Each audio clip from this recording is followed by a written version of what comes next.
നമസ്കാരം, മലയാളി വാർത്തയിലേക്ക് സ്വാഗതം. എം.വി. ഗോവിന്ദൻ കൂട്ടത്തിലെ ഒറ്റുകാരനായി മുദ്ര കുത്തപ്പെട്ടിരിക്കുകയാണ്. കഴിഞ്ഞ ദിവസത്തെ വാർത്താ സമ്മേളനത്തിനെതിരെ ഡിവൈഎഫ്ഐയെ കുറിച്ച് അദ്ദേഹം പറഞ്ഞ കാര്യങ്ങളും അതിനെതിരെ രാഹുൽ മാങ്കൂട്ടത്തിലടക്കമുള്ള പ്രതിപക്ഷ സംഘടനകൾ വിമർശിച്ചെത്തുന്നതുമാണ് ഇപ്പോൾ ഒരു ഒറ്റുകാരനായി ഗോവിന്ദനെ മാറ്റാനുള്ള കാരണമായി മാറിയിരിക്കുന്നത്.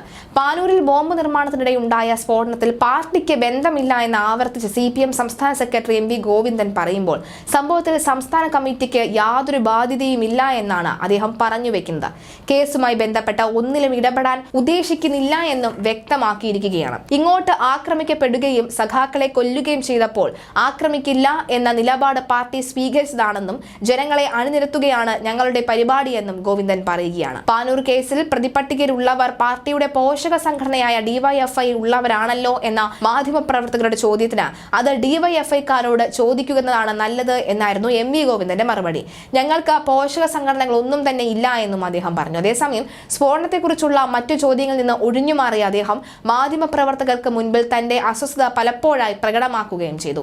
സുൽത്താൻ ബത്തേരിയുടെ പേര് ഗണപതിവട്ടം എന്ന മാറ്റണമെന്നും BJP സംസ്ഥാന പ്രസിഡന്റ് K. സുരേന്ദ്രൻ പ്രസ്താവന അദ്ദേഹത്തിന്റെ ആഗ്രഹം മാത്രമാണെന്നും ഫാസിസം വന്നാൽ മാത്രമേ ഇതെല്ലാം നടക്കൂ എന്നും എം.വി. ഗോവിന്ദൻ പറഞ്ഞു. ഇന്ത്യയിലെ പുരാണ സംവിധാനങ്ങളുടെ ഭാഗമായുള്ള പേര് നൽകാനും ചരിത്രപരമായ പേരുകൾ ഒഴിവാക്കാനുമുള്ള ശ്രമങ്ങളാണ് നടക്കുന്നത് എന്നും കേരളത്തിൽ നിന്നും വില പോകില്ല എന്നുമായിരുന്നു അദ്ദേഹം വ്യക്തമാക്കിയത്.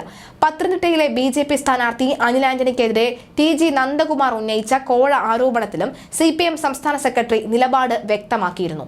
നന്ദകുമാറിനെ വിശ്വസിക്കാൻ പറ്റില്ല, എന്നാൽ നന്ദകുമാറിനെ പോലെ ഒരാൾ പറയുന്നത് മുഴുവൻ തള്ളിക്കളയാനും കഴിയില്ല. രാജ്യരക്ഷയുമായി ബന്ധപ്പെട്ട വിവരങ്ങൾ ചോർത്തിക്കൊടുത്ത എന്നുൾപ്പെടെയുള്ള കാര്യങ്ങളാണ് പുറത്തുവരുന്നത്. അതിനാൽ വിശദമായ അന്വേഷണം നടത്തി വസ്തുതകൾ പുറത്തു കൊണ്ടുവരണമെന്നും ഗോവിന്ദൻ പറയുകയാണ്. എന്തായാലും ഗോവിന്ദൻ നടത്തിയ ഈ വാർത്താ സമ്മേളനത്തിലൊക്കെ തന്നെ പ്രധാനമായും ഡിവൈഎഫ്ഐയെ കുറിച്ച് പറഞ്ഞ കാര്യങ്ങളാണ്.